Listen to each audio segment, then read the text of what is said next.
Silloin kun Janne lähti bändistä, oli varmaan vuosi 99, muistelisin. Bändi oli vähän niin kuin hiipumassa tavallaan sen 3. levyn jälkeen. Levydiili oli auki, että meillä ei ollut oikein mitään selkeää jatkoa. Tuli paljon jotakin vastoinkäymisiä siinä mielessä, että me käytiin ensimmäistä kertaa klubikeikoilla. Esimerkiksi Tampereen Tulliklubilla ja siellä oli varmaan 15-20 ihmistä ja me oltiin ihan murtuneita. Eikä meikin voida niinku päästä tästä Ghostbusters-diskomaineesta niinku eroon. Ja oltiin kaikki vähän allapäin siinä vaiheessa.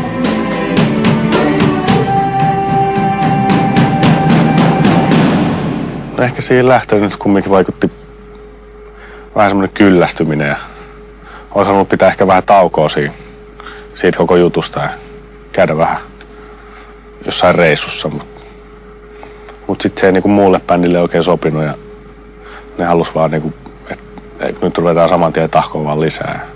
Oli se kuitenkin aika rankkaa, että vedettiin tonnikalaa siinä puolisen vuotta ja oli suhteellisen vaikea pitää se pienikin vuokrakämppä alla, eikä muuttaa takas vanhempien luokse, jonne ehkä ei ollut enää asiakaan.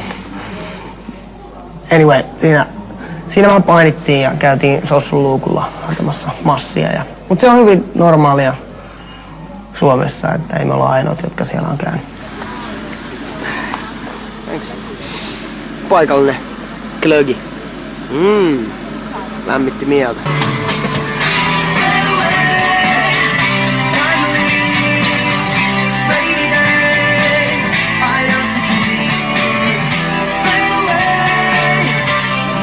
Niin, se on totta, että siinä vaiheessa ehkä Rasmuksen niinku ura oli vähän niinku laskusuhdanteessa, kun mä liityin bändiin. Ja oikeastaan mulle tuli tosi moni tyyppi sanoa sillä, että miksi sä meet niinku kuolevaa bändiä, että sulla on niinku Quaani ja Killeri, joilla on niinku hyvä meininki. Ja kyllä mä ehkä itsekin saatoin muutaman kerran miettiä, että niin, miksi mä meen bändiin, joka on tavallaan, voi olla, että se on jo nähty.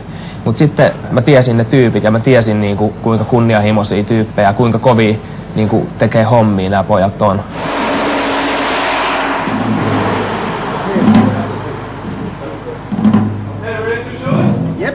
Mä luulen, että se suvantovaihe ja se ns. Hempeästi turpaan saamisvaihe opetti aika paljon meille asioita ja teki selväksi sen, että tää voi loppua tähän, ellei ruveta panostamaan tähän hommaan kahta kauheammin. Oli aika paljon jalat irti maasta ensimmäisen 3 levyn aikana.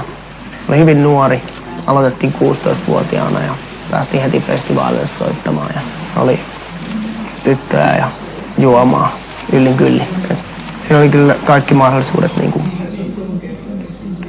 hommien mennä pituiksi.